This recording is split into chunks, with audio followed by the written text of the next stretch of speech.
শিক্ষক এসে মুহাম্মদ ইবনে সিরিনকে বলল যে আমি দেখলাম আমার ছেলে পানি খেতে খেতে পেটটা এত বড় হয়ে গেছে। এই একই স্বপ্ন আরেকটা লোকও দেখলো, দেখে এক মূর্খের কাছে জিজ্ঞেস করলো। সে বলল, সর্বনাশ, এত বড় পেট হয়ে গেছে, তোমার ছেলে তো মারা যাবে। ঠিকই কদিন পরে ছেলেটা মারা গেল। আর একই স্বপ্ন দেখে এই লোক মুহাম্মদ ইবনে সিরিনকে জিজ্ঞেস করেছেন। উনি বলেছেন যে তোমার ছেলে তো অনেক বড় আলেম হবে। ঠিক তাই হয়েছে, ওই ছেলে অনেক বড় আলেম হয়েছে। তো ফাইন্নার রুইয়া তাকাউ আলা মা তুআব্বার, স্বপ্নের ব্যাখ্যা তেমন হয় যেমন এটার ব্যাখ্যা করা হয়। রাসূল সাল্লাল্লাহু আলাইহি ওয়াসাল্লাম একবার স্বপ্নে দেখলেন যে তিনি ওনাকে দুধ দেয়া হয়েছে, বাটিতে দুধ খাচ্ছেন, পরে আঙ্গুলের ফাঁক থেকে দুধ বেরোচ্ছে। এই সামান্য একটু দুধ রাসূল সাল্লাল্লাহু আলাইহি ওয়াসাল্লাম উমরে ফারুককে দিলেন। সাহাবারা বলেন, মাযা আওয়ালতা বিহি ইয়া রাসূলুল্লাহ, এটা তাবিল কি? তখন বললেন, আওয়ালতু বিহি আল ইলম, এটা দিয়ে আমি জ্ঞান বুঝিয়েছি। মানে উমরে ফারুকের আল্লাহ তাআলা অনেক জ্ঞান দিবে। স্বপ্নে কেউ দুধ খাচ্ছেন, এটা আপনার জ্ঞানের প্রতীক। রাসূল সাল্লাল্লাহু আলাইহি ওয়াসাল্লাম স্বপ্নে দেখলেন লোকজন দাঁড়ানো, কারো গায়ের জামা এতটুকু, কারো এতটুকু, কারো হাঁটু পর্যন্ত, আর উমরে ফারুক জামা একেবারে টেনে হিঁচড়ে যাচ্ছে। তো সাহাবারা বললেন, মাযা আওয়ালতা বিহি ইয়া রাসূলুল্লাহ, এই স্বপ্নের তাবিল কি, ব্যাখ্যা কি?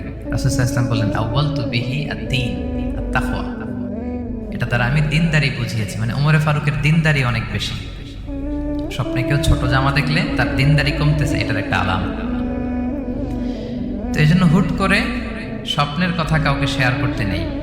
রাসূল সাল্লাল্লাহু আলাইহি ওয়াসাল্লাম ফজরের সালাতের পরে মসজিদে নববীতে সালাম ফিরিয়ে সাহাবাদের দিকে মুখ ফিরিয়ে বসতেন, তাসবিহ পড়তেন, এরপর জিজ্ঞেস করতেন, হাল রাআ আহাদুম মিনকুম আল বারিহাতা রুইয়া, গত রাতে কেউ কোনো স্বপ্ন টপ্ন দেখেছে নাকি? তো তখন সাহাবারা এই স্বপ্ন বলতেন, রাসূল সাল্লাল্লাহু আলাইহি ওয়াসাল্লাম ব্যাখ্যা করতেন। সুবহানাল্লাহ, কত সৌভাগ্যবান ছিলেন তারা।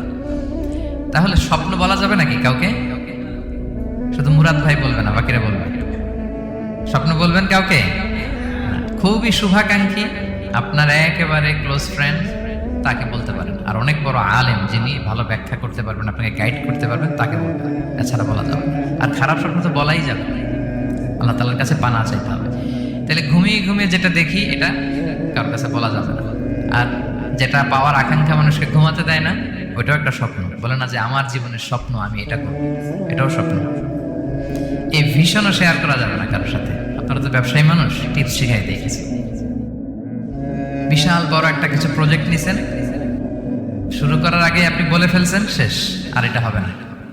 দেখবেন যে এখান থেকে কনস্পিরেসি, ওইখান থেকে শত্রুতা, ওইদিকে এটা করছে ওইটা করছে, আপনি আর আগাতেই পারবেন না। দুঃখজনক হলেও সত্য, আমরা বাংলাদেশিরা তো এগুলোতে অভ্যস্ত। সবার মধ্যে কম বেশি জেলাসি কাজ করে ন্যাচারালি, আমাদের বাংলাদেশিদের এটা আরো বেশি। আমি আমার প্রায় আলোচনাতে বলে যে আমাদের জাতীয় খেলা হাডুডু হওয়ার কারণ হচ্ছে এই খেলার ধরনটাই এমন। একজন সামনে যেতে চায়, 10 জন পা ধরে পিছনে টানতে চায়। তো একটা গল্প শুনেছিলাম এরকম, যে এক লোক জাহান্নাম ভিজিট করতে গেছে। এক এক দেশের লোকদের জন্য এক এক জাহান্নাম, প্রত্যেক জাহান্নামের উপর একজন রক্ষী ফেরেশতা। দেখতেছে যে একটা জাহান্নামের আশেপাশে কোনো রক্ষী ফেরেশতা নেই। তো বললো যে সব জাহান্নামের উপরে রক্ষী ফেরেশতা যাতে বেরোতে না পারে কেউ, এই জাহান্নামের কোনো রক্ষী ফেরেশতা নাই। এটা কোন দেশের? বলতেছে এটা বাংলাদেশের জাহান্নাম। কেউ যদি কোনো রকম বের হইতে যায়, বাকিরা টেনে আবার ঢুকায় ফেলবে, বেরোয়া যাবে না এখান থেকে। তো এটা নাকি বাংলাদেশের জাহান্নাম। এটা জাস্ট একটা মজার ছলে গল্প করলাম আর কি। তা আপনি আপনার ভিশন শেয়ার করলে বিপদে পড়ে যাবেন।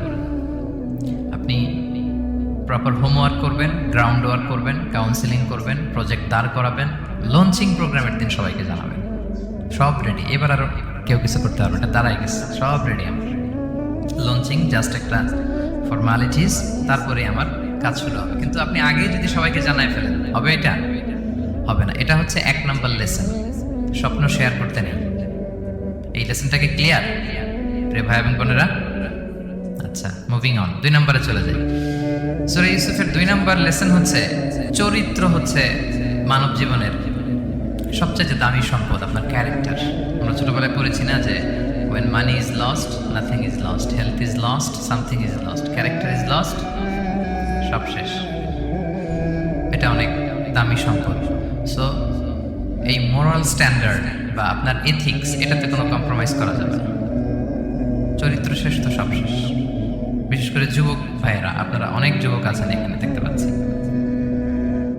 এই চারিত্রিক উন্নত চরিত্র, এটা আল্লাহ তাআলার কাছে অত্যন্ত প্রিয়। এবং যারা চরিত্র হেফাজত করতে চায়, যে যুবক, আল্লাহ তাআলা তাদেরকে সাহায্য করা নিজের জন্য অবধারিত করেছেন, তাকে হেল্প করা, যে নিজের চরিত্র বাঁচাতে চায়। রাসূল সাল্লাল্লাহু আলাইহি ওয়াসাল্লাম বলেছেন, সালাসাতুন হাক্কুন আলাল্লাহি আউনুহুম, 3 শ্রেণীর ব্যক্তিকে সাহায্য করা আল্লাহ নিজের উপর আবশ্যক করেছেন। এর মধ্যে এক শ্রেণী হচ্ছে ওয়ান্নাকিহ আল্লাযী ইউরিদুল আফাফ, এমন যুবক যে বিয়ে করে নিজের চরিত্র হেফাজত করতে চায়। সেম গোস টু ফিমেল, নারীদের ক্ষেত্রেও একই কথা। প্রত্যেকের ক্ষেত্রে যুবক যুবতী প্রত্যেকের জন্যই তার চরিত্রটা তার জীবনের সবচাইতে দামি সম্পদ, এবং এটা হেফাজতের একমাত্র মাধ্যম হচ্ছে বিয়ে। বিয়ে হচ্ছে আমাদের চরিত্র হেফাজতের রক্ষা কবচ। এবং রাসূল সাল্লাল্লাহু আলাইহি ওয়াসাল্লাম যুবক যুবতীদেরকে উদ্দেশ্য করে বলেছেন যে ইয়া মা'আশারাশ শাবাব, হে যুবক যুবতীরা, মান ইসতাতা'a মিনকুমুল বাআতা ফালিয়াতাসাওয়াজ, তোমাদের যাদের সক্ষমতা আছে তোমরা বিয়ে করে ফেলো। টাইমলি ম্যারেজ আমরা সবসময় বলি, সময় মতো করতে হবে। ফাইন্নাহু আগাদ্দু লিল বাসার, বিয়ে করলে দৃষ্টি সংযত হয়। ওয়া আহসানু লিল ফারাজ, প্রাইভেটস এটা হেফাজতে থাকে, লজ্জাস্থান। ওমান লাম ইয়াস্তাতি', যদি কারো সক্ষমতা না থাকে, ফাআলাইহি বিস-সাওম, সে যেন রোজা পালন করে। ফাইন্নাহু লাহু বিজা, এটা তার জন্য ঢাল স্বরূপ। তাহলে অন টাইমে ম্যারেজের কথা রাসূল সাল্লাল্লাহু আলাইহি ওয়াসাল্লাম আমাদেরকে বলেছেন। এবং এই যৌবন এটা কিন্তু একটা হিউজ এনার্জি। ইয়স, আপনাদের নাম তো দিয়েছেন কি Bangladeshi young business community Malaysia presents. তো আপনারা হচ্ছেন সবাই এখানে যুবক, তাগড়া যুবক। এই যৌবন 5টা প্রশ্নের উত্তর না দিয়ে কিয়ামতের ময়দানে মানুষ পা নাড়াতে পারবে না। এর মধ্যে একটা প্রশ্ন হচ্ছে তোমার জীবনের যে মাহেন্দ্রক্ষণ যৌবন, এটা তুমি কিভাবে কাজে লাগিয়েছো, তোমার ইয়ুথ, এটার ব্যাপারে আপনি জিজ্ঞাসিত হবেন। এই যৌবনটা এটা আমাদের কাছে আমানত। এজন্য রাসূল সাল্লাল্লাহু আলাইহি ওয়াসাল্লাম অসংলগ্ন দৃষ্টিপাত করতে আমাদেরকে নিষেধ করেছেন, দৃষ্টি যাতে আমরা হেফাজত করি। এবং তিনি বলেছেন 2টা অঙ্গের গ্যারান্টি যদি আমাকে কেউ দেয় যে এই 2 অঙ্গের পাপ কেউ করবে না, আমি নবী তাকে জান্নাতের গ্যারান্টি দেই। মাইয়াদমান লি মা বাইনা লিহিয়াইহি ওয়া মা বাইনা রিজলাইহি আদমান লাহুল জান্নাহ। 2 অঙ্গ কোনটা? 2 চোয়ালের মাঝখানে যেটা থাকে মানে জিহ্বা, আর হচ্ছে 2 পায়ের মাঝখানে যেটা থাকে মানুষের প্রাইভেট। এই 2 অর্গান, 2 অঙ্গের পাপ যদি কেউ করবে না বলে আমি নবীকে গ্যারান্টি দেয়, আমি নবী তাকে জান্নাতের গ্যারান্টি দেই। এই 2 অঙ্গ দিয়ে বেশি পাপ হয় মানুষের, খেয়াল করে দেখবেন বেশি পাপ হয়। তো এই জন্য ইসলাম বিবাহ বহির্ভূত সকল সম্পর্ককে হারাম করেছে, বিয়েকে হালাল করেছে। বিয়ের মধ্যে প্রশান্তি আছে, প্রাপ্তি আছে, দায়িত্বশীলতা আছে। অনেকে বলে যে আমি লিভ টুগেদার করবো, এখানে ইসলামের এত সমস্যা কেন? আমি আমার সূরা নূরের একটা লাইভ সিরিজ করতেছি, ওখানে বিস্তারিত বলেছি যে এখানে অনেক সমস্যা আছে। আপনি বাংলাদেশের পার্সপেক্টিভে যদি বলি, ঢাকা মেডিকেলের ডাস্টবিনে প্রায় নবজাতক বাচ্চা পাওয়া যায়, পত্রিকায় আসে, হয় জীবিত নয় মৃত। তো ওই যে বাচ্চাটা যে আপনি প্রাণ নষ্ট করলেন, এই অধিকার কি আমার আছে? নাই। কারো প্রাণ হরণের অধিকার তো আমার নেই। আরে বাচ্চাটা যদি জীবিত থাকে, এবার তার লাইফটা দেখেন কিরকম, কত হ্যাসেল। তার কোনো হিস্ট্রি নাই, তার হিস্ট্রি ইজ মিসিং। তার বাবা নাই, তার মা নাই। আমাদের প্রত্যেকের বাবা মা আছে, আমাদের একটা জেনেটিক্যাল ইনহেরিটেন্স আছে। আমার 14 পুরুষের জেনেটিক্যাল অ্যাট্রিবিউটস নিয়ে আমি বড় হয়েছি, আমার হিস্ট্রি আছে, তার হিস্ট্রি মিসিং। আর ইসলাম লিনিয়েজ মানে বংশকে প্রিজার্ভ করাকে খুব গুরুত্ব দেয়, এটা জরুরি। আমি একটা মেয়েকে বিয়ে করবো, ওর বাবাকে দাদাকে না জানলে আমি কিভাবে বুঝবো যে তার হিস্ট্রি কি? একটা ছেলেকে কেউ বিয়ে করবে, তার বাপ দাদা 14 পুরুষ হিস্ট্রি না জানলে, তার গ্রাম নাই, তার নাম নাই, তার পরিচয় নাই। তো এই জন্য ব্যাপারটা যত সহজে আমরা বলি যে লিভ টুগেদার করলে অন্যের সমস্যা কি? মিউচুয়াল কনসেন্ট তো আছে, পারস্পরিক সম্মতির ভিত্তিতে রিলেশন হলে সমস্যা কোথায়? এইখানে সমস্যা। লিনিয়েজ প্রিজার্ভ করা যায়, তার রাইটস ভায়োলেট হয়। ছোট্ট ছেলে মেয়েরা তাদের মায়ের আদর পাবে, বাবার আদর পাবে, এটা তার অধিকার না? তো যে ছেলেটা ডাস্টবিনে পড়ে রইল, লেটস সে কোনো অরফ্যান হাউস তাকে নিয়ে আসলো, এতিমখানা, তো সে কি বাবা মায়ের আদরটা পায়? এই ছোট্ট ছেলে নিজের জামা নিজে ধোয়, নিজের কাপড় চোপড় নিজে গোছায়, তার বাবা নাই মা নাই। সে বাইরে বেরোলে দেখে অন্যান্য বাচ্চাদেরকে মা বাবা কত আদর করে, তার হিস্ট্রি সে জানে না। কত বড় অপরাধ আপনি করছেন দেখছেন? এই জন্য বিবাহ বহির্ভূত সকল সম্পর্ককে ইসলাম হারাম ঘোষণা করে, বিয়েকে ইসলাম বৈধ করেছে। প্রশান্তি আছে, দায়িত্বশীলতা আছে, সামাজিকতা আছে, সভ্যতা বিনির্মাণের একটা স্ট্রাকচার্ড সিস্টেম আছে। এজন্য বিয়ে বহির্ভূত সম্পর্ক হারাম। আর আপনারা জানেন যে সুন্দরী জুলাইখা ইউসুফ আলাইহিসসালামকে পাপের প্রস্তাব দিয়েছিল, নিষিদ্ধ প্রেমের প্রস্তাব দিয়েছিল। 7টা দরজা বন্ধ করে ওয়াগাল্লাকাতিল আবওয়াবা ওয়া ক্বালাত হাইতা লাক, 7 দরজা লক করে বলেছিল এসো। আর তখন ইউসুফ আলাইহিস সালাম যে শব্দটা উচ্চারণ করেছিলেন এটা গোটা বিশ্বের যুবকদের জন্য একটা মহৌষধ। তিনি বলেছিলেন মাআযাল্লাহ, যেটা আমরা বলে অভ্যস্ত, আমরা বলি নাউযু বিল্লাহ, সেম থিং, একই জিনিস। আল্লাহ আমি তোমার কাছে পানাহ চাই। এরকম ইনবক্সে যদি প্রস্তাব আসে, এরকম মেসেজ যদি আসে, পাপের কোনো হাতছানি যদি আসে, আমরা সাথে সাথে কি বলবো? মাআযাল্লাহ। কি বলবো? মাআযাল্লাহ, আল্লাহ পাপ থেকে আমি বাঁচতে চাই, আল্লাহ আমি পানাহ চাই। এবং পরে ইউসুফ আলাইহিস সালামকে সে বলেছিল তুমি যদি মেনে না নাও তোমাকে জেলে বন্দী করা হবে, জেলেই পাঠানো হবে। তিনি বলেছিলেন ক্বালা রাব্বিস সিজনু আহাব্বু ইলাইয়া মিম্মা ইয়াদউনানি ইলাইহি, আল্লাহ যে পাপের দিকে তারা আমায় ডাকে তার চেয়ে জেলখানা আমার জন্য ভালো। তিনি কারাবরণ করেছিলেন, চরিত্র হেফাজতের জন্য কারাবরণ করেছিলেন। তো এই যে বিশুদ্ধ চিত্ত, এই যে চারিত্রিক দৃঢ়তার আর্কিটাইপ, এই ইউসুফ আলাইহিস সালামের এই গল্প গোটা বিশ্বের সকল নওজওয়ানদের জন্য এটা প্রেরণার বাতি হবে। এটা আমাদের জন্য lesson, he is our icon. তো 2 নম্বর পয়েন্টটা ছিল চরিত্র আমাদের জীবনের সবচেয়ে দামি সম্পদ। প্রিয় ভাই বোনেরা, আমরা সব ছাড়লেও আমাদের চরিত্র যেন আমরা নষ্ট না করি। এই পয়েন্টটা ক্লিয়ার সবার কাছে? আচ্ছা, মুভিং অন। 3 নম্বর পয়েন্টস হচ্ছে যারা জীবনে সফল হয়, সফল লোকেরা তারা কখনো কোনো অজুহাত দেয় না বা অজুহাত খোঁজে না। সফল লোকেরা দেখবেন যে এক্সকিউজ দেয় না। এক্সকিউজ আমাদের, এটা নাই, এটা হয় নাই, ওইটা হয় নাই, আমার ক্যাপিটাল নাই এজন্য ব্যবসা করতে পারি না, আমার মামা খালু নাই এজন্য চাকরি হয় না, দেশে এই সমস্যা এজন্য আমি দাঁড়াতে পারি না। এগুলো কাদের কথা বলেন তো? ব্যর্থদের কথা। যারা সাকসেসফুল ইন দেয়ার ক্যারিয়ার, জীবনে যারা সফল, এরা কখনো কি দেয় না? এক্সকিউজ দেয় না, অজুহাত দেয় না। They create their own path, they create their own space. তারা তাদের নিজেদের রাস্তা গড়ে নেয়। রাস্তা আপনাকে কেউ করে দিয়ে যাবে না, আপনার রাস্তাটা আপনাকে করতে হবে। তো এই যে অজুহাত দেয় না, সামনে শুধু আগায়, ইউসুফ আলাইহিস সালাম এক্ষেত্রে আমাদের জন্য আদর্শ। আপনি একটু খেয়াল করে দেখেন, এই যে আমাদের মধ্যে এত হতাশা, এটা নাই ওইটা নাই, এত হতাশা, হতাশ হওয়ার মতো কি ছিল না ইউসুফ আলাইহিস সালামের জীবনে? বলেন, হতাশাগ্রস্ত হওয়ার মতো কি ছিল না? ওনার জীবনে সব ছিল। হতাশ হওয়ার জন্য, হাল ছেড়ে দেওয়ার জন্য যা যা দরকার সব ছিল।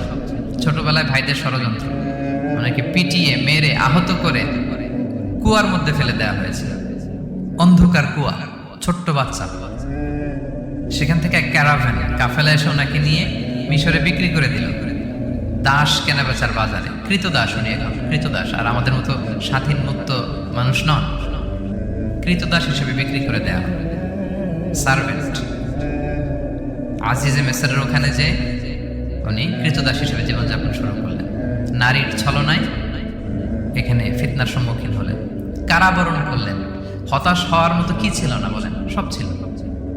উনি তো হাল ছেড়ে দিলে, ইউসুফ আলাইহিস সালামের সবার আগে হাল ছেড়ে দেওয়ার কথা ছিল। কুয়ার মধ্যে যখন পড়ছে, খালাস, আমি শেষ, আমার তো জীবনে আর কোনো আলো নাই। দাস কেনাবেচার বাজার যখন বিক্রি, তখনই তো হাল ছেড়ে দেওয়ার মতো, আমার জীবন তো শেষ, মুক্ত জীবন তো আর নাই। জুলাইখা যখন অত্যাচার করতেছিল, তখনই হাল ছেড়ে দেওয়ার মতো ছিল। জেলখানায় মোর দেন আ ডেকেড, 12 বছর জেলখানায় ছিল, মানে মোর দেন 10 ইয়ার্স, 10 বছরের বেশি। তারপরও তিনি কি করেন নাই? অজুহাত দেয় নাই। ধৈর্যের সাথে, সাহসিকতার সাথে একটার পর একটা পথ পরিক্রমা তিনি পাড়ি দিয়েছেন। এবং দেখেন যে উনি জেলখানার ভেতরে যে পুরো জেলখানার পরিবেশ চেঞ্জ করে ফেলছিলেন আল্লাহ নবী ইউসুফ আলাইহিস সালাম। জেলখানায় কারা যায় বলেন তো দেখি? চোর, ডাকাত, গুন্ডা, বদমাশ, তাই না? তো ওখানে যে উনি দেখলেন যে কারা কর্তৃপক্ষ এই গুন্ডা বদমাশদেরকে নিয়ন্ত্রণে রাখতে হিমশিম খাচ্ছে। আল্লাহ নবী ইউসুফ আলাইহিস সালাম ওনার চারিত্রিক মাধুর্যতা দিয়ে, ওনার পার্সোনালিটি দিয়ে, ওনার আচরণ দিয়ে, সবকিছু দিয়ে সবার মন জয় করে ফেলেন। কয়েক মাসের ব্যবধানে পুরো মিশরের জেলখানা ওনার নিয়ন্ত্রণে। সবার অসুস্থ যারা সেবা শুশ্রূষা করলেন, যাদের কাউন্সেলিং দরকার কাউন্সেলিং করতে লাগলেন। মাঝখানে আবার 2জন কয়েদি স্বপ্ন দেখলো, তারা দেখলো যে এখানে স্বপ্ন বলতে হলে ইউসুফকেই বলতে হবে। ইউসুফ আলাইহিস সালামের কাছে বললো, উনি সুন্দর স্বপ্নের ব্যাখ্যা করলেন। এরপর প্রপার একটা টাইমে দাওয়াতি কাজ শুরু করলেন। তার মানে আপনার রাস্তা যদি একটা বন্ধ হয় আরো 10টা খোলা, ঠিক কিনা? একটা দরজা বন্ধ, আল্লাহ তাআলা আরো অনেকগুলো দরজা খুলে দিবেন। One door is closed, many doors are open. আরদুল্লাহি ওয়াসিআ। দাওয়াতি কাজ আপনি করতে চাইলে অনেক জায়গা খোলা আছে। এবং জেলখানা, কারাবরণ কোনো কিছু দিয়ে আল্লাহ নবী ইউসুফ আলাইহিস সালামকে দমানো যায় না। দমানো গিয়েছে না। যেন সফলরা এগুলো বলেন, আমি তো কারাবরণ করছিলাম, আমি তো 10 বছর ছিলাম না, আমার তো এই সমস্যা। এগুলো সফল লোকদের কথা না। আপনারা নেলসন ম্যান্ডেলার নাম শুনেছেন? সাউথ আফ্রিকার প্রথম প্রেসিডেন্ট। উনি কত বছর কারাবরণ করেছিলেন জানেন? 27 বছর। 27 বছর উনি জেলখানায় ছিলেন। আজকে ওনার মৃত্যুর এত বছর পরেও কুয়ালালামপুরের এই ইফতার প্রোগ্রামে ওনার কথা আমরা স্মরণ করতেছি। কি সাকসেসফুল না? অত দূরে যাওয়ার দরকার নেই। আমি যদি এই দেশের দিকে তাকাই, what about the honourable prime minister Anwar Ibrahim? কয় বছর? প্রায় 8 বছর। পরে রয়্যাল পার্ডনে সব মিলাই টিলে 8 বছরের মতো উনি কারাজীবন কাটিয়েছেন। তো সফল হতে কোনো সমস্যা হয়েছে? Now he is the prime minister of Malaysia. সুবহানাল্লাহ। মিশরে যখন আমরা ছিলাম আমরা দেখেছি যে অনেক ইসলামিক মুভমেন্টের বড় বড় নেতৃবৃন্দ, কেউ 15 বছর, কেউ 20 বছর জেলখানায়, দমাতে পারেনি তাদেরকে। সো সফলদেরকে দমানো যায় না, এবং তারা এক্সকিউজ দেয় না, অজুহাত দেয় না, এটার কারণে পারি না, ওটার কারণে পারি নাই। তারা নিজের রাস্তা নিজে তৈরি করে। এই লেসনটা আমরা পেলাম। 4 নাম্বার হচ্ছে বিলিভার্স আর অলওয়েজ অপটিমিস্টিক। বিশ্বাসীরা সবসময় আশাবাদী হয়, অলওয়েজ অপটিমিস্টিক, হাল ছেড়ে দেয় না। মুমিন কখনো হতাশ হয় না, মুমিন কখনো হাল ছেড়ে দেয় না। মুমিন ভরসা রাখে একজনের উপর, তিনি কে? আল্লাহ তাআলার উপর। সবসময় বিশ্বাসীরা তারা ভরসা রাখে। এবং সূরা ইউসুফে এটা শিক্ষায় আমরা পাই। ইয়াকুব আলাইহিস সালাম ওনার ছেলেদেরকে বলেছিলেন যে লা তাইয়াসু মির রাহিল্লাহ ইন্নাহু লা ইয়াইয়াসু মির রাহিল্লাহি ইল্লাল কওমুল কাফিরুন। তোমরা আল্লাহর রহম থেকে নিরাশ হও না। আল্লাহর রহম থেকে নিরাশ হবে না। আল্লাহর রহম থেকে তারাই নিরাশ হয় যারা অবিশ্বাসী, যারা কাফির। হাল ছেড়ে দেওয়া যাবে না প্রিয় ভাইরা।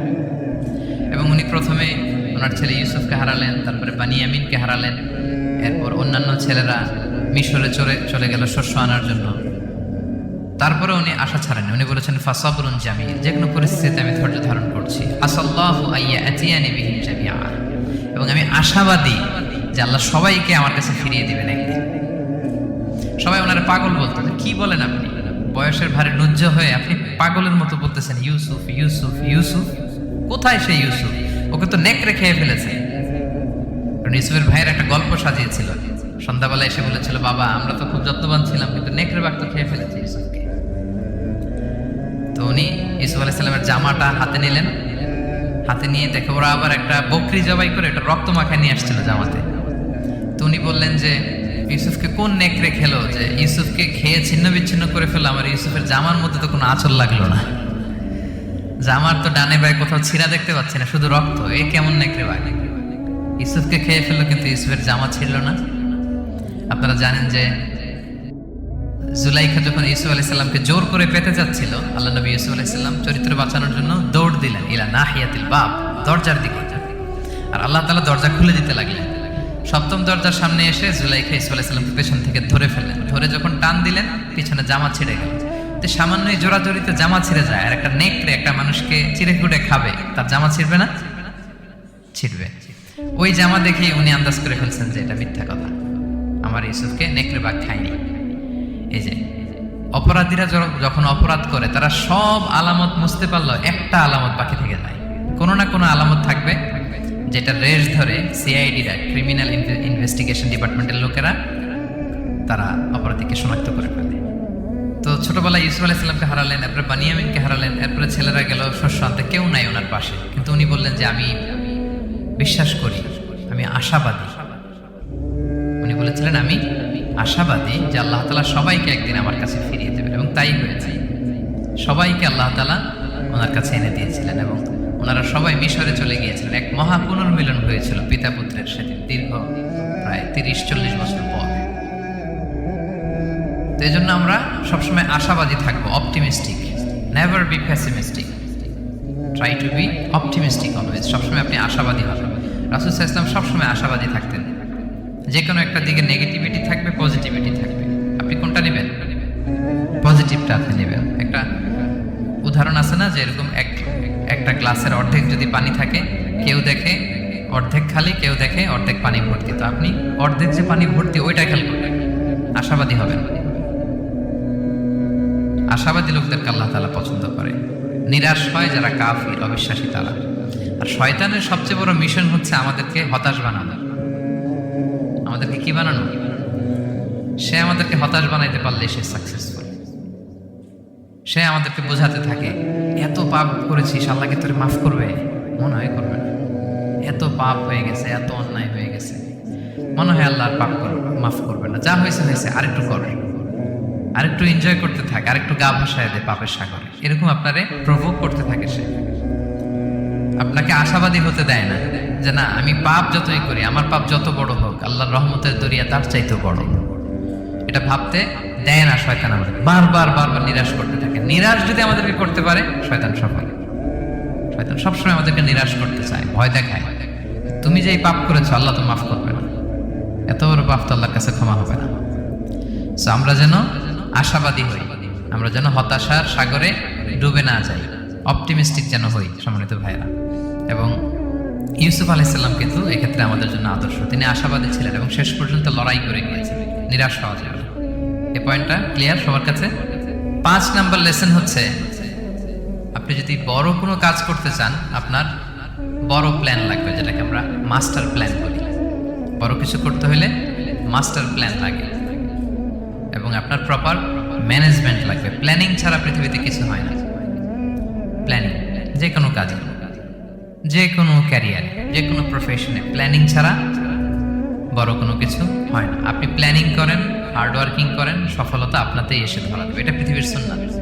আপনি কাজ করবেন না, প্রচেষ্টা করবেন না, আল্লাহর উপর ভরসা করে রাখবেন, আল্লাহ আপনার বাঁচাবে? বলেন, চেষ্টা করতে হবে। তাওয়াক্কুলের মেকানিজমটা এরকম, আপনি আপনার সর্বোচ্চটুকুন চেষ্টা করবেন, সর্বোচ্চ চেষ্টা করে এরপরে কার উপর ভরসা করবেন? আল্লাহ তাআলার উপর। আপনারা কি জানেন, বিষ্ণু ইসলাম যেদিন হিজরত করেছিলেন, ওই দিন বিশ্বনবী মানে কতভাবে নিজেকে আড়াল রাখার চেষ্টা করেছিলেন। বিষ্ণু ইসলাম মাস্ক পরতেন না, কখনো মুখ খোলা থাকতো। ওই দিন মাস্ক করেছিলেন, মানে কাপড় দিয়ে মুখটা ঢেকে। আল্লাহ যখন বললেন আজ রাতে হিজরত হবে, রাসূল সাল্লাল্লাহু আলাইহি ওয়াসাল্লাম দুপুরবেলা বেরোলেন আবু বকরকে জানানোর জন্য। তিনি দুপুরবেলাও কখনো বেরোতেন না। ওয়াক্তাল কাইলুলা, এটা রাসূল সাল্লাল্লাহু আলাইহি ওয়াসাল্লামের বিশ্রামের সময় ছিল। বা'দা যাহিরা, যোহরের পরে বিশ্রাম নিতেন। প্রচন্ড গরম, আরব দেশের লোকেরা বেরোতো না তখন, রাসূল সাল্লাল্লাহু আলাইহি ওয়াসাল্লাম বেরোতেন না। ওই দিন তিনি ওই টাইমে বেরোলেন, যাতে কেউ না দেখে। নাম্বার 1। নাম্বার 2, উনি সবসময় খোলা মুখে বেরোন। ওই দিন তিনি মুখ ঢেকে বেরোলেন, যাতে দূর থেকে কেউ দেখলেও একটা গ্ল্যান্সে টের না পায় এটা মোহাম্মদ। নাম্বার 3, আবু বকর রাদিয়াল্লাহু তাআলার কাছে যেয়ে বলেন, আবু বকর, যারা ঘরে আছে একটু বের করো। খুব কনফিডেন্সিয়াল একটা কথা। আবু বকর বললেন, ইয়া রাসূলুল্লাহ, এটা তো আপনার পরিবার, মানে বিয়ে হয়ে গেছে অলরেডি আয়েশা রাদিয়াল্লাহু তাআলার সাথে, এখনো সংসার হয়নি, আপনার পরিবার, তারপর আসমা, এরা। বলছে আচ্ছা তাহলে ঠিক আছে। আবু বকর বললেন, ইয়া রাসূলুল্লাহ বলেন। আল্লাহ রাসূল বললেন, আল্লাইলা, সংক্ষেপে, মেসেজ কিন্তু সংক্ষেপে দিতে হয়। বললেন আল্লাইলা, আজ রাতে। তখন বললেন যে রাসূল আমি কি সাথে থাকবো? হ্যাঁ, সাথে থাকবে। তো আগে ইঙ্গিত পেয়ে অনেক আগেই একটা উটকে আবু বকর রাদিয়াল্লাহু তাআলা ঘাস খাওয়াচ্ছিলেন, পানি খাওয়াচ্ছিলেন, নাদুস নাদুস করছিলেন। তো ওই রাতেই বের হয়ে গেলেন। এবার আবু বকর রাদিয়াল্লাহু তাআলা কতটুকু প্ল্যান করলেন দেখেন। উনি ওনার ছেলে আব্দুল্লাহকে বললেন, তুমি মক্কার বাজারে, আমরা যে মিসিং, আমরা যে নাই, আজকে রাতে তো আমাদেরকে হত্যা করতে আসবে, কে কি বলতেছে এসে গারে সাউরে তুমি এসে বলে যাবা। এটা হচ্ছে আবু বকর রাদিয়াল্লাহু তাআলার প্ল্যানিং।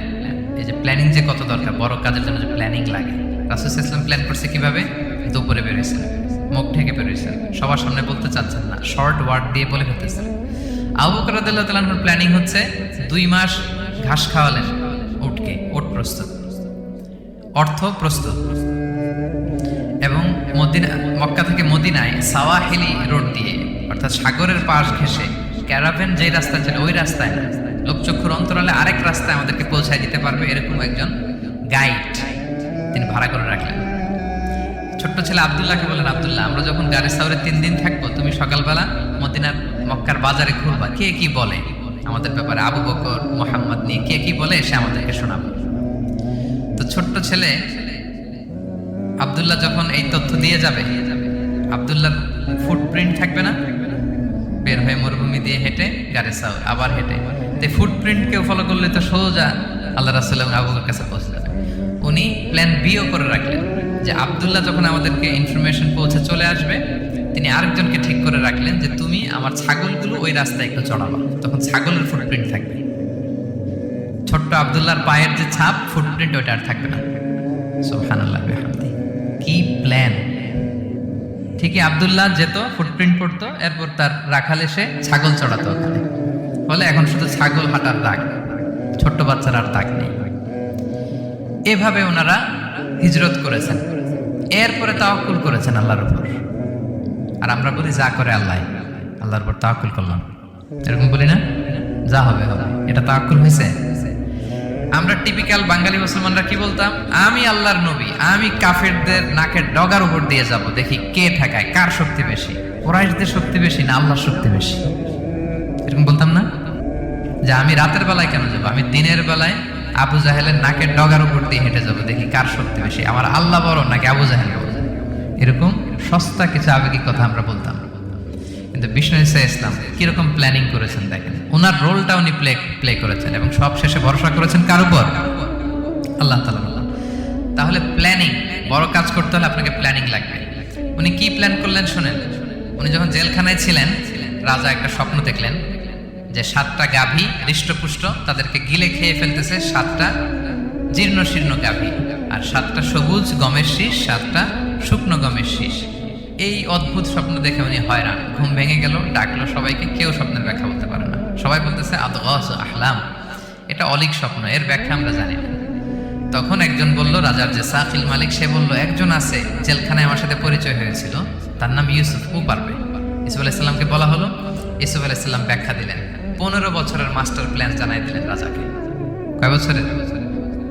উনি বললেন যে প্রথম 7 বছর কি করবা? ক্বালা তাজরাউনা 7 সিনিনা দাআবা। প্রথম 7 বছর উনি বললেন যে একটা দুর্ভিক্ষ আসছে, ভয়ঙ্কর দুর্ভিক্ষ, ড্রট। এই দুর্ভিক্ষের কারণে গোটা বিশ্বে খাদ্য সংকট দেখা দিবে।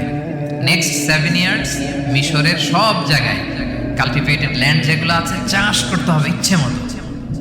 এই 7 বছর চাষ করতে হবে, খেতে হবে কম, জমায় রাখতে হবে বেশি। এরপরের 7 বছরে কোনো বৃষ্টি হবে না, মারাত্মক দুর্ভিক্ষ, মাটি ফেটে চৌচির, পানি নাই কোথাও। ওই জমিয়ে রাখা প্রথম 7 বছরের খাবার দিয়ে পরের 7 বছর আপনাদেরকে ট্যাকেল দিতে হবে। এরপরে 7 7 14 শেষে 15তম বছরে প্রচন্ড বৃষ্টি হবে, সুজলা সুফলা, শস্য শ্যামলা হয়ে যাবে মিশরের অলি গলি সবকিছু। তাহলে প্ল্যান করলেন, মাস্টার প্ল্যান করলেন কয় বছরের? 15 বছর। রাজা শুনে তো অবাক, বলতেছে সর্বনাশ, এই লোক কোথায় ছিল? নিয়ে আসতে চাইলেন, উনি বললেন না, আমি বেরোবো না, আমাকে মিথ্যা অপবাদ দিয়ে কারাবরণ দেওয়া হয়েছিল, আগে ওটা সেটেল করেন। ওটা সেটেল করা হলো, গোটা মিশরবাসী জানলো, বিনা অপরাধে কারাবরণ। এরপর উনি বেরোয় আসলেন। সাথে সাথে রাজা বলল, আপনাকে আমি আমার একেবারে কাছের লোক, ব্যক্তিগত সহকারী বানাবো। উনি বললেন না, ইন্নী হাফিজুন আমিন, আমি হচ্ছি হাফিজ, যে কোনো জিনিস ভালো প্রিজার্ভ করতে পারি। এই যে আলনি আলা খাজাইনিল আরদ, আপনি আমাকে ফিনান্স মিনিস্টার বানান। তার মানে অনেক সময় নিজের ঢোল নিজের পেটাতে হয়। যখন দেখবেন যে না, আশেপাশে যেগুলো আছে এগুলো সব হচ্ছে বোকা শোকা, এরা দায়িত্ব নিলে শেষ করে ফেলবে, ওই ক্ষেত্রে নিজের ঢোল নিজে পেটানো জায়েজ। তো ইউসুফ আলাইহিস সালাম দেখলেন যে আমি যদি এটার রেসপন্সিবিলিটি নেই, তাহলে এই মাস্টার প্ল্যান আমি বাস্তবায়ন করতে পারি। উনি বললেন, আমাকে ফিনান্স মিনিস্টার অফ ইজিপ্ট বানান, অর্থ মন্ত্রণালয়ের দায়িত্ব দেন। দেয়া হলো ওনাকে, এবং রাজাও দেরি করলেন না, মুহূর্তের মধ্যে ফিনান্স মিনিস্টারের দায়িত্ব দিয়ে দিলেন। এটাকে বলে ম্যারিটোক্রেসি। ইংরেজিতে কি বলে? ম্যারিটোক্রেসি, মানে পদ দেয়া হবে ম্যারিটের ভিত্তিতে। সিঙ্গাপুরের 3টা বা 4টা ন্যাশনাল পলিসির মধ্যে একটা হচ্ছে ম্যারিটোক্রেসি। তারা এত আগায় যায় কেন? ছোট্ট সিঙ্গাপুর আগায় যাচ্ছে এত। তারা ওই জহুর বারু থেকে পানি নিয়ে ওইটারে প্রসেসিং করে ড্রিঙ্কিং ওয়াটার বানায়, আবার জহুর বারুর কাছে ড্রিঙ্কিং ওয়াটারের বোতল বিক্রি করে। পানি নিছিল কোথা থেকে? জহুর বারু থেকে। রিজার্ভার থেকে নিয়ে রিফাইন করে মিনারেল ওয়াটার এবং ড্রিঙ্কিং ওয়াটার 2 ধরনের বোতলজাত করে ওদের কাছে 3 ডবল দামে বিক্রি করে। This is called merit. আর সিঙ্গাপুরের রাষ্ট্রীয় পলিসির মধ্যে একটা হচ্ছে ম্যারিটোক্রেসি, মানে ম্যারিটের ভিত্তিতে পদ পাবে। এখানে চাচা মামা খালুর ফোন কলে কাজ হবে না, এখানে দলীয় কোনো কিছুর কাজ হবে না। এজন্য এরা হু করে আগাচ্ছে শুধু সামনের দিকে। এই ম্যারিটোক্রেসির ফর্মুলা ফলো করেছিলেন দ্য কিং অফ ইজিপ্ট। তিনি দেখলেন যে এক কারাগারে ছিল, কয়েদি ছিল, that's not a big deal. সে যে মাস্টার প্ল্যান দিছে আমার ইজিপ্টকে বাঁচাতে হলে একে লাগবে আমার, মুহূর্তের মধ্যে ফিনান্স মিনিস্টার। অবাক করা কাহিনী। 12 বছর জেল খাটা লোক বেরোয় finance minister. This is called meritocracy. তারপর আল্লাহ নবী ইউসুফ আলাইহিস সালাম এভাবে বাস্তবায়ন করলেন। তো এই জন্য আমাদেরকে বড় প্ল্যানিং করতে হবে এবং রিসোর্স ম্যানেজমেন্ট জানতে হবে। আমার অনেক কিছু আছে কিন্তু আমি এটাকে ম্যানেজ করতে জানি না, আপনি সফল হতে পারবেন না। আপনার অ্যাসেট আছে, টাকা আছে, নলেজ আছে, কিন্তু আপনি ম্যানেজ করতে জানেন না। আপনার ম্যানেজমেন্ট না থাকলে সফলতা আসবে না। বিশেষ করে যখন এটা গভর্নমেন্ট রিসোর্সের ব্যাপার আসে, গভর্নমেন্ট রিসোর্সকে এটা চমৎকারভাবে ম্যানেজ করতে হয়। আপনারা কি জানেন পৃথিবীতে ডেইরি প্রোডাক্টের জন্য কোন দেশ সবচেয়ে বিখ্যাত? ডেইরি, হ্যাঁ, নিউজিল্যান্ড। আর এখানে অস্ট্রেলিয়া। এখানে ডাচ লেডি একটা দুধ আছে, খান আপনারা? ডাচ লেডি কোন দেশের? নেদারল্যান্ডের বা হল্যান্ডের। হল্যান্ডে যেই পরিমাণে গরু আছে, ইথিওপিয়াতে তার 5 গুণ বেশি গরু আছে। আফ্রিকান একটা কান্ট্রি আছে ইথিওপিয়া, হল্যান্ডের 5 গুণ বেশি গরু তাদের দেশে। কিন্তু পৃথিবীতে ডেইরি ফ্যাক্টরিতে হল্যান্ড আগানো ইথিওপিয়ার চেয়ে 10 গুণ বেশি আগানো। কারণ ওদের গরু বেশি কিন্তু ম্যানেজমেন্ট নেই। কিভাবে ডেইরি প্রোডাক্ট ওরা বের করবে, এই রিসোর্স ম্যানেজমেন্টটা জরুরি। আমাদের বাংলাদেশে আল্লাহ তাআলা অনেক রিসোর্স দিয়েছেন, এটার ম্যানেজমেন্ট নেই। আমাদের এই যে Cox's Bazar, the longest sea beach, অনেককে বললে চিনেও না। আমি অনেক জায়গায় বলেছি যে গর্ব করে যে আমাদের তো লংগেস্ট সি বিচ, জানো কোথায় আবার এটা লংগেস্ট সি বিচ? চিনেই না কক্সবাজারকে। কিন্তু আমাদের ট্যুরিজম মিনিস্ট্রি কিন্তু এই রিসোর্সগুলোকে ম্যানেজ করে গোটা বিশ্বের ট্যুরিস্টদেরকে অ্যাট্রাক্ট করতে পারতো না। ম্যানেজমেন্টের দুর্বলতা। আমাদের সিলেটে যে হিল ট্রাক্টস এরিয়া, পাহাড়ি এরিয়া, চা বাগান, এটা অনেক বড় ট্যুরিস্ট অ্যাট্রাকশন হতে পারত। আমাদের বান্দরবানে একবার একটা ক্যাবেল কার বানাইছিল, এটা কয়েক সপ্তাহের মধ্যে ছিঁড়ে পড়ছে। এই ঘটনা শুনলে বিদেশিরা তো দূরের কথা, আপনি উঠবেন ওটাতে আপনার বাচ্চা কাচ্চা নিয়ে? তা আমরা তো গেন্টিং হাইল্যান্ডে গেলেই ক্যাবেল কারে উঠি। লাঙ্কাবিতে গেলে এই যে স্কাই কেবল আমরা উঠি না, কি পাওয়ারফুল ক্যাবেল দিয়ে, এত সুন্দর ম্যানেজমেন্ট, এত সুন্দর সেফটি সিকিউরিটি দিয়ে ওরা এটাকে ম্যানেজ করেছে। গোটা বিশ্বের ট্যুরিস্টদেরকে আকৃষ্ট করতেছে। ওটার উপরে উঠলে আন্দামান দ্বীপপুঞ্জগুলো দেখা যায়। আপনারা যাবেন লাঙ্কাবির ওই ক্যাবেল কারে, মালয়েশিয়ার সবচেয়ে উঁচু ক্যাবেল কার, স্কাই ক্যাবেল ব্রিজ আছে একটা। তো এই যে আমাদেরকে আকৃষ্ট করে এগুলো, কারণ they know how to manage their resources. Government লেভেলে এই রিসোর্স ম্যানেজমেন্টটা জরুরি, যেটা আল্লাহ নবী ইউসুফ আলাইহিস সালাম আমাদের চোখে আঙ্গুল দিয়ে দেখিয়েছেন। প্ল্যানিং লাগবে, মাস্টার প্ল্যানিং লাগবে, গ্রাউন্ড ওয়ার্ক লাগবে, এরপরে আপনি কাজে নামবেন। যে কোনো বড় কাজ করার আগে, যেহেতু আপনারা ব্যবসায়ী, তো আমি তো ব্যবসা বুঝি না, একটু শেয়ার করতেছি আর কি আপনাদের সাথে, যদি কাজে লাগে। যে কোনো বড় প্রজেক্ট করার আগে শর্ট অ্যানালাইসিস করতে হয়। নাম শুনেছেন না আপনারা? হ্যাঁ, শর্ট নাম শুনেছেন? আজকে শোনা যান, SWOT, শর্ট অ্যানালাইসিস করতে হয়। S for strength, W for weakness, O for opportunities, T for threats. আপনি একটা বড় কাজ করার আগে শর্ট অ্যানালাইসিস করতে হয় যে আমার এই কাজের স্ট্রেংথ কতটুকু আছে, আমার উইকনেস কি কি আছে, কি কি সমস্যা হতে পারে, এরপর অপরচুনিটিস কি কি থাকতে পারে, তারপর এই কাজ আমি দাঁড় করালে, প্রজেক্ট দাঁড় করলে কি কি থ্রেট আমাকে এখানে বাধাগ্রস্ত করতে পারে। এই গ্রাউন্ড ওয়ার্ক করার পরে এরপর আপনি বড় মাস্টার প্ল্যান নিয়ে আপনার প্রজেক্ট শুরু করবেন। প্ল্যানিং বড় প্রজেক্টের জন্য অনেক জরুরি, এবং রিসোর্স ম্যানেজমেন্ট, বিশেষ করে গভর্নমেন্ট রিসোর্সের ক্ষেত্রে এটা খুবই জরুরি। এবং আল্লাহ নবী ইউসুফ আলাইহিস সালামের জীবনী থেকে এই লেসন কিন্তু আমরা পাই। এই পয়েন্টটা কি ক্লিয়ার সবার কাছে?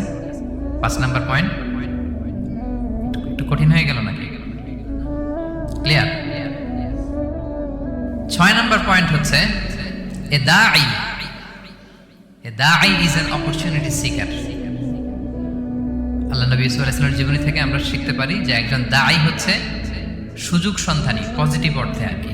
যখন প্রপার টাইমিংটা হবে তখন সে দাওয়া দিবে, তখন সে তার মেসেজটা ড্রপ করবে, তখন সে তার বার্তাটা দিবে। কিন্তু এটা আমাদের দেশে খুবই ল্যাকিং। আমাদের দায়ীরা দেখা যায় যে মানে খুবই অসহনশীল। সহনশীলতা আমাদের দায়ীদের মধ্যে বাংলাদেশে কম। মাইক্রোফোন পেলেই ও কাফের, ও জাহান্নামী, ও বাতিল, সবাইরে জাহান্নামে পাঠায়, উনি একাই জান্নাতে যেতেছে। তো সবাই একসাথে গেলে আরো মজা হইতো না বেশি? কি বলেন? হ্যাঁ, এখানে আপনারা কেউ নাই, আমি একা আসছি, ঘুরতেছি, খাচ্ছি, এটা কি ভালো লাগবে আমার? এই যে আপনারা সবাই আসতেছেন, গেট টুগেদার হচ্ছে, এইটাই না আনন্দ? তো সবাইরে জাহান্নামে পাঠাই, আমি একা জান্নাতে গেলে এটা মজা হবে? এটা বোঝাবে কে ওনাদের? কথায় কথায় সে বাতিল, সে কাফির, সে গোমরা, আর উনি একাই শুধু ভালো। এটা দায়ীর বৈশিষ্ট্য নয়।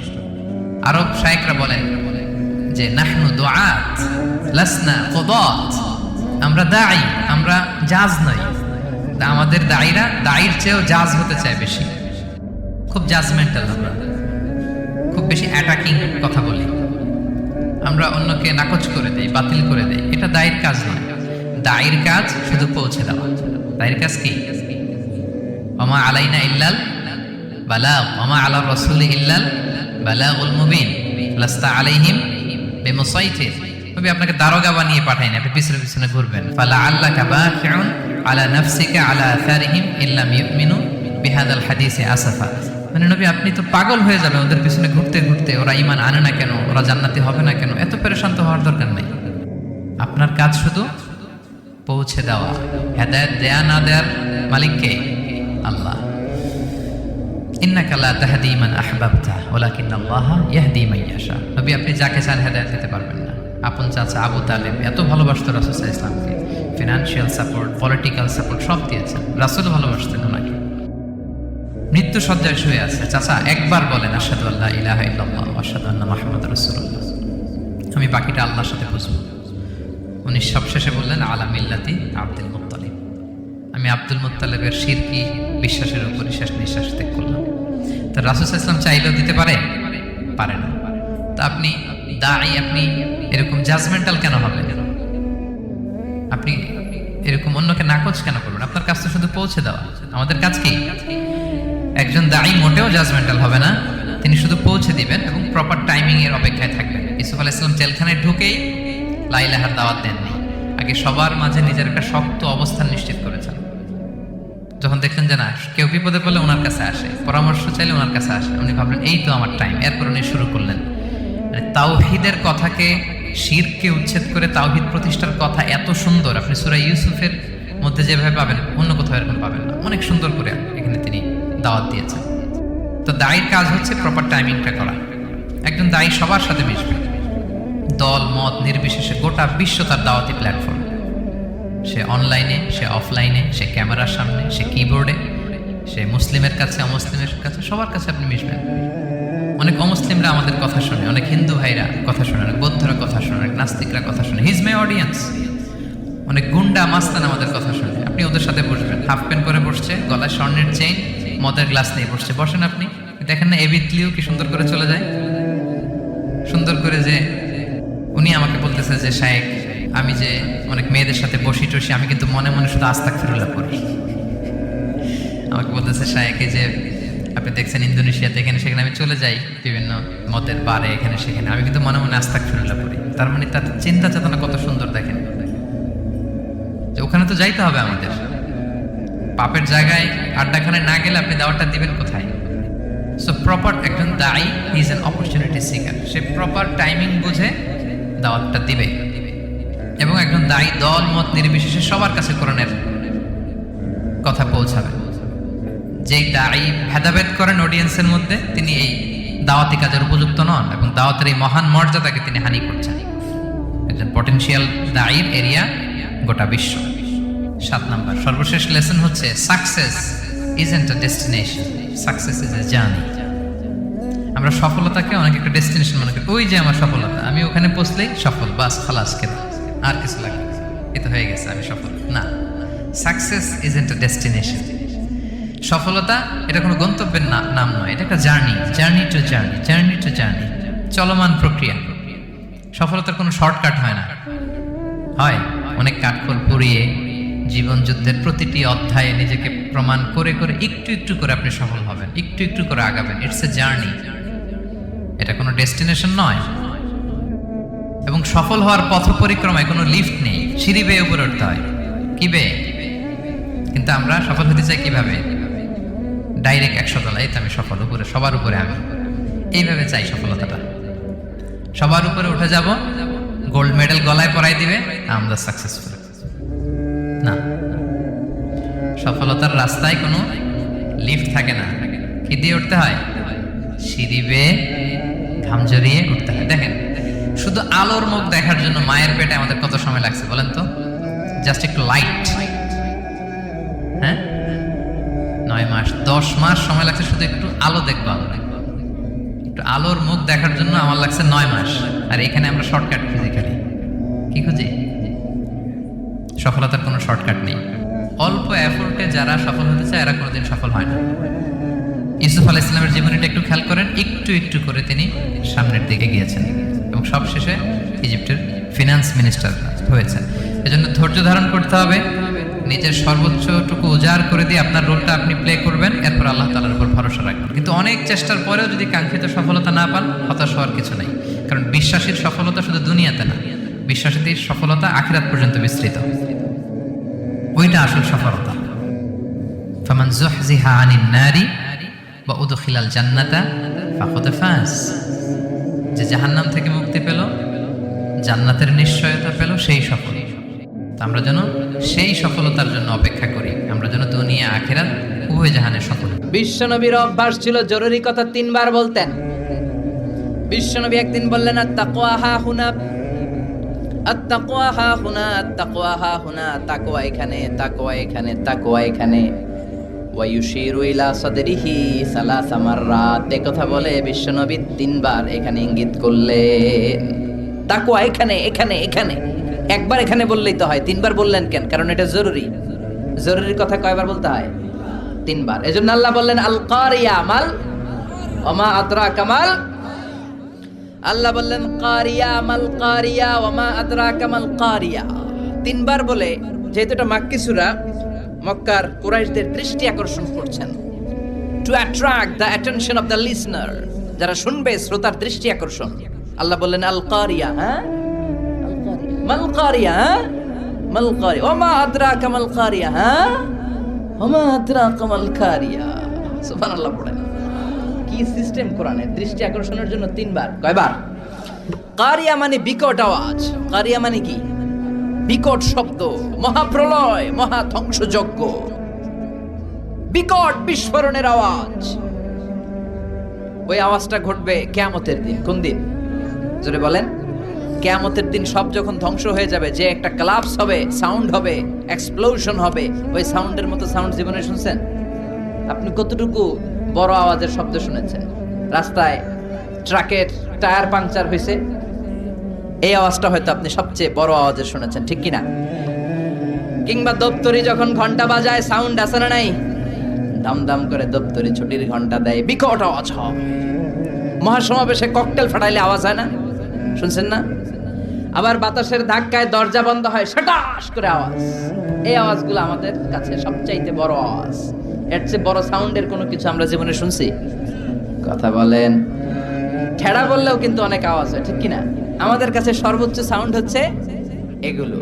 কিন্তু কিয়ামতের দিন সূর্যের সাথে যখন চন্দ্র ধাক্কা লেগে যাবে, একটা নক্ষত্রের সাথে আরেকটা নক্ষত্র যে কলাপস করবে, পাহাড়গুলো দুমড়ে মুচড়ে পড়বে, মরুভূমিগুলো খান খান হয়ে যাবে, সাগরের পানির মধ্যে আগুন ধরে যাবে, পুরো পৃথিবীটা ট্রেম্বলিং, শেকিং, ভাইব্রেশন, জলজলা, আর্থকোয়েক শুরু হয়ে যাবে, ভূমিকম্প। সুবহানাল্লাহ কইবেন না? ওই দিন যে আওয়াজটা হবে ওইটাকে বলে আল কারিয়া। সুবহানাল্লাহ পড়েন। এজন্য আল্লাহ বললেন আল কারিআতু মাল কারিআতু ওয়া মা আদরাকা মাল কারিআ। ও নবী, আল কারিয়া আপনি জানেন নাকি? মাল কারিয়া, এমন কেউ আছে নাকি আপনাকে জানিয়ে দিবে কোনটারে বলে আল কারিয়া? সুবহানাল্লাহ। কি বর্ণনা শৈলী, কি প্রাঞ্জল ভাষা, কত চমৎকার সিস্টেমে আল্লাহ তাআলা মানুষের দৃষ্টি আকর্ষণ করেছেন। আল কারিয়ার কথা আল্লাহ কোরআনে 3 বার বললেন এই সূরায়। কয়বার? আর জোরে বলেন, কয়বার? বিকট এক শব্দ হবে, ওই শব্দে কানের পর্দা ফেটে সব মরে যাবে। রব্বুল আলামিন ওই শব্দ তৈরি করার জন্য একটা ফেরেশতা তৈরি করেছেন, নাম হলো ইসরাফিল। কি নাম? সবাই বলেন কি নাম? মানুষের মধ্যে অনেকের নাম ইসরাফিল আছে না নাই? এদিকে কে কে আছে দেখি। ইসরাফিল ভাই কই? ইসরাফিল আছে? এখন ডরেও হাত তোলে না। কয় হুজুরে আবার কোন ইসরাফিল বানায় আল্লাহই জানে। একজন ফেরেশতা আল্লাহ তাআলা বানিয়েছেন, নাম ইসরাফিল। নাম কি? উনি হচ্ছেন মালাকুস সূর। ওনারা বলে মালাকুস সূর। ইদা নুফিখা ফিস সূরি নাফখাতান ওয়াহিদা। তিনটা ফু দেওয়ার জন্য, একটা বাঁশির মধ্যে তিনটা ফু দেওয়ার জন্য আল্লাহ ফেরেশতাকে বানিয়েছেন। ফেরেশতার পা হচ্ছে জমিনে, মাথা হচ্ছে আরশের উপরে। তাকে সৃষ্টি করার পর থেকে তার কোনো কাজ নাই, কোনো ডিউটি নাই, কোনো দায়িত্ব নাই। সৃষ্টির পর থেকে হুইসেল, বাঁশিটাকে নিয়ে সে তার দুই ঠোঁটের মাঝখানে এভাবে নিয়ে আরশের দিকে তাকিয়ে আছে। কখন হবে আল কারিয়া, মাল কারিয়া, ওমা আদরাকা মাল। সৃষ্টির শুরু থেকে বিশাল একটা সিংহা নিয়ে এই ইসরাফিল ফেরেশতা দুই ঠোঁটের মাঝখানে ধরে আল্লাহর গ্রিন সিগন্যালের অপেক্ষায় কখন আরশের উপর থেকে বলে আল কারিয়া, মাল কারিয়া, ফুৎকার দাও। এরকম তিনটা ফুৎ দিতে তাকে তৈরি করা হয়েছে। কয়টা? কথা কন। প্রথম ফুয়ের নাম নাফখাতুস সাইক। এই ফুটা দেওয়ার সাথে পৃথিবীতে লন্ডভন্ড হয়ে যাবে সব। আল্লাহু আকবার। এজন্য আল্লাহ বললেন আল কারিআতু মাল কারিআতু ওয়া মা আদরাকা মাল কারিআ। ও নবী, আপনি জানেন নাকি কারিআ কি? এটা এমন একটা বিকট শব্দ, এমন প্রলয়ঙ্কারী আওয়াজ, এত বিশাল সাউন্ড হবে এই হুইসেলের। একটা হুইসেল দেওয়ার সাথে পৃথিবীটা কাঁপতে শুরু করবে, ঝলঝলা, পাহাড়গুলো ভেঙে যাবে। এই পৃথিবীর সবচেয়ে বড় পাহাড় মাউন্ট এভারেস্ট ভেঙে খানখান। ৮,৮৯৫ কিলোমিটার, ৮,৮৯৫ মিটার উঁচু, ২৯,০৩৫ ফিট এটার হাইট। এশিয়ার সবচেয়ে বড় পাহাড় নাই মুহূর্তের মধ্যে কাল্লা ইবনিল মানফুস। তুলাকে যেমনি ধ্বনিত করা হয়, লাঠি দিয়ে তুলা পাতলা করার জন্য যখন তুলার মধ্যে আঘাত করা হয়, সামান্য তুলার ছিটে ফোটা বাতাসের ঝাপটায় বাতাস এরকম দুলতে থাকে, উড়তে থাকে। ফু দিলে তুলা আরো উড়ে। বাতাসের ঝাপটায় এই তুলা উড়ে উড়ে কই যায় কেউ জানে না। একটা ধাক্কার চোটে, একটা আল কারিয়ার চোটে এই বড় বড় পাহাড়গুলো তুলার মতো উঠতে থাকবে। মাউন্ট এভারেস্ট টুকরো টুকরো হয়ে যাবে। আমেরিকার সবচেয়ে বড় পাহাড়ের নাম Alaska, Alaska mountain range, Alaska পর্বতমালা ভেঙে খান খান। ইউরোপের সবচেয়ে বড় পাহাড় হচ্ছে আল্পস পর্বতমালা, ভেঙে খান খান। আরব বিশ্বের সবচেয়ে বড় মাউন্টেন রেঞ্জ তুরে সাইনা, এই তুর পাহাড় ভেঙে ভেঙে খান খান হয়ে তুলার মতো উঠবে। বাংলাদেশের সবচেয়ে বড় পাহাড়ের নাম কি? গারো পাহাড়। আপনাদের পাশের শহরে কোথায়? ময়মনসিংহে সবচেয়ে বড় পাহাড় গারো পাহাড়। আর সবচেয়ে বড় পর্বত শৃঙ্গ হচ্ছে তাজিংডং বিজয়। এই তাজিংডং বিজয় ওই দিন কিছু হবে না, এটা বাংলাদেশের পাহাড়। কারণ এখানে 12 আউলিয়ার মাজার আছে না নাই? কেউ ফিরে না খালি হাতে, বাবারে তোর দরবারেতে। এরকম বাবা আছে না নাই? খালি হাতে বলে ফিরে না। কত লোক ঘড়ি হাতে গেল, চোরে ঘড়ি নিয়ে গেছে, পরে খালি হাতে ফিরে। আছে না নাই? টাকা নিয়ে যায়, টাকা চুরি হয়, খালি পকেটে ফিরে। জুতা নিয়ে যায়, জুতা চুরি হয়, খালি পায়ে ফিরে। আছে না নাই? ভুয়া কথা। খালি হাতে ফিরে না একটা দরবার থেকে। কার দরবার? কেউ ফিরে না খালি হাতে, আল্লাহরে তোর দরবারেতে। সবাই বলেন কেউ ফিরে না আল্লাহরে তোর দরবারেতে। একটা পাহাড়ও থাকবে না। এই তাজিংডং বিজয়, কেউকারাডাং, চিম্বুক, এই যত পাহাড় আছে, ইদা জুলজিলাতিল আরদু জিলজালাহা, আল্লাহ একটা যে কাঁপুনি দিবেন, একটা যে ভূকম্পন তৈরি করবেন, গোটা বিশ্বের পাহাড়গুলো টুকরো টুকরো হয়ে যাবে। এই পৃথিবীতে বড় বড় যত বিল্ডিং আছে ভেঙে খান খান হয়ে যাবে। সবচেয়ে বড় বিল্ডিং আছে দুবাইতে, ওইটার কিছু হবে না? হবে? কি হবে? কিছুই থাকবে না, ঠিক কি না? বুর্জ আল খলিফা গোটা বিশ্বকে দেখিয়ে ঠায় দাঁড়িয়ে আছে। স্কাই স্ক্রিপার, আকাশচুম্বী এক অট্টালিকা, 818 মিটার উঁচু। হ্যাঁ, 163 তলা এটা। সৌদি আরব আরেকটা বানাচ্ছে কিংডম টাওয়ার, 1000 মিটার উঁচু।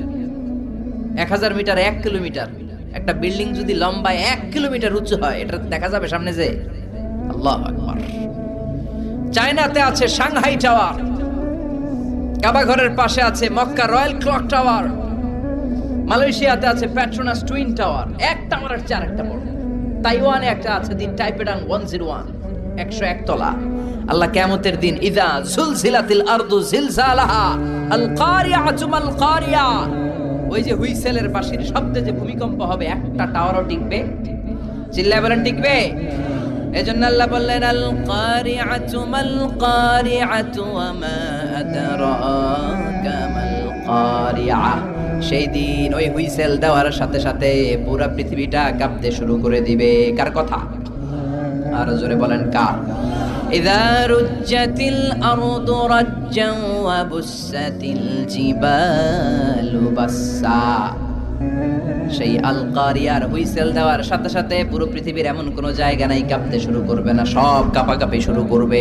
বিল্ডিং গুলো ভেঙে দুমড়ে মুচড়ে যাবে, পাহাড়গুলো ভেঙে খান খান, স্যাটেলাইট গুলো একটার সাথে আরেকটা ধাক্কা লাগে, সব শেষ।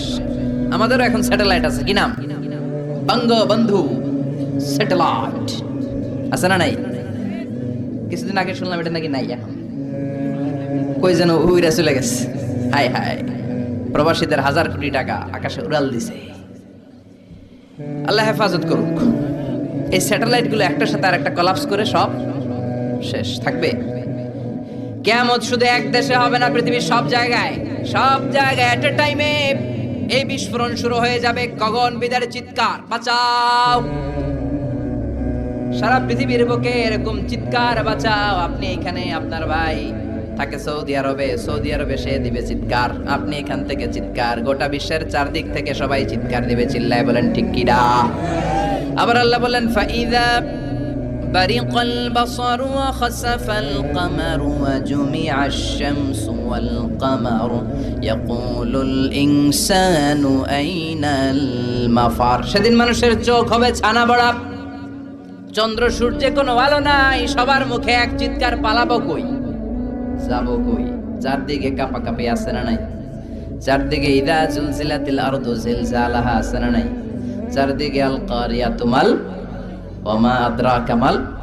আল্লাহ এই ছোট্ট সূরার মধ্যে কিয়ামতের নকশা এঁকে দিয়েছেন। সুবহানাল্লাহ পড়বেন না?